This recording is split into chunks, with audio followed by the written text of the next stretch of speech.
আমার হাতে দেখতে পারতেছেন একটি মোটর এবং কি একটি পাখা। তো এই দুটো জিনিস দিয়েই আজকে আপনাদেরকে একটা রিচার্জেবল ফ্যান, মিনি রিচার্জেবল। আমার হাতে দেখতে পারতেছেন একটি মোটর এবং কি একটি পাখা।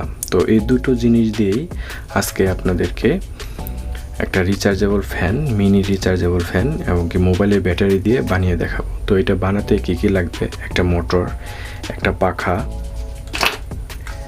একটা এরকম সুইচ বোর্ড আর কি, আর পুরাতন একটা মোবাইলের ব্যাটারি। তো আমি একটা পুরাতন মোবাইলের ভালো মানের স্যামসংয়ের একটা ব্যাটারি ব্যবহার করতেছি, আর কিছু কেবল আর সোল্ডারিং আর একটা লাঠির মতো লাগবে। তো এটা দিয়ে আমরা এই জায়গায় দেখতে পারতেছেন মোটর আমরা স্থাপন করব। মোটরটা এই দিক দিয়ে এইভাবে ঢুকিয়ে দিলেই হবে, এভাবে মোটরটাকে লাগিয়ে দিলেই হবে। তো এরপর আমরা যে সুইচ বোর্ডটা আছে, তো সুইচ বোর্ডটার ভিতরে একটা শীট আমরা লাগিয়ে নিয়েছি সুপার গ্লু গাম দিয়ে, এবং কি একটা সুইচের পয়েন্ট, যে জায়গায় সুইচ দেখতে পারতেছেন সুইচটাকেও আমরা সুন্দরভাবে লাগিয়ে নিয়েছি। আর এটার ভিতরে একটা বিএমএস সার্কিট আমরা ব্যবহার করেছি, দেখতে পারতেছেন বিএমএস সার্কিটটা। তো বিএমএস সার্কিটের কানেকশন আমি ডায়াগ্রাম দিয়ে দেব। তো আমরা ব্যাটারিটা কানেকশন করব সরাসরি বিএমএস সার্কিটে।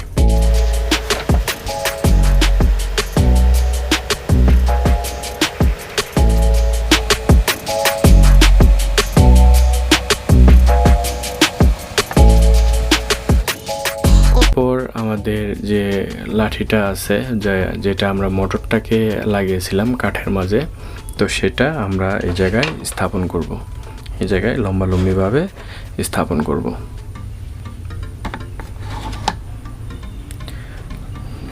লম্বালম্বিভাবে স্থাপন করব স্ক্রুর মাধ্যমে।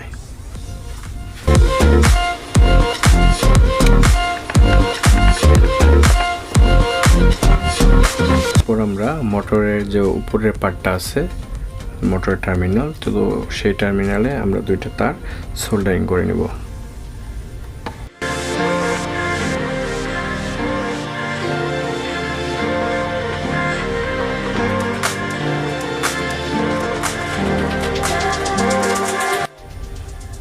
তো এখন আমরা বিএমএস যে সার্কিটটা আছে দেখতে পারতেছেন, তো বিএমএস সার্কিটের একটা কানেকশন এই জায়গায় করবো, আর একটা কানেকশন সুইচ দিয়ে আমাদের কানেকশন করতে হবে।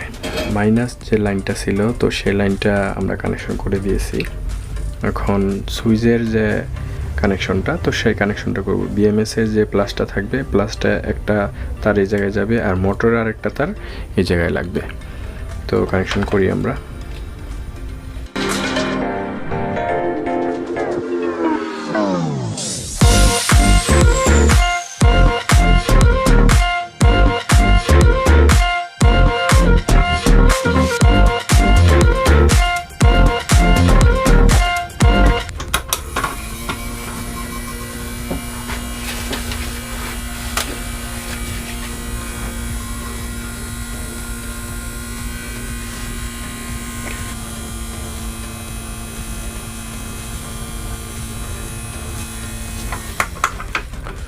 তো আমরা বানিয়ে ফেললাম একটা রিচার্জেবল মিনি ফ্যান। তো এটা কিন্তু মোবাইলের চার্জার দিয়ে চার্জ হবে। চার্জ দিলে এই জায়গায় কিন্তু বিএমএস এর দুইটা বাতি আছে, একটা সবুজ বাতি, একটা লাল বাতি। তো যখন চার্জ হবে তখন লাল বাতিটা জ্বলবে, যখন চার্জ ফুল হয়ে যাবে তখন সবুজ বাতিটা জ্বলবে। লাইক, কমেন্ট, শেয়ার করে আমাদের সাথেই থাকবেন। ধন্যবাদ সবাইকে।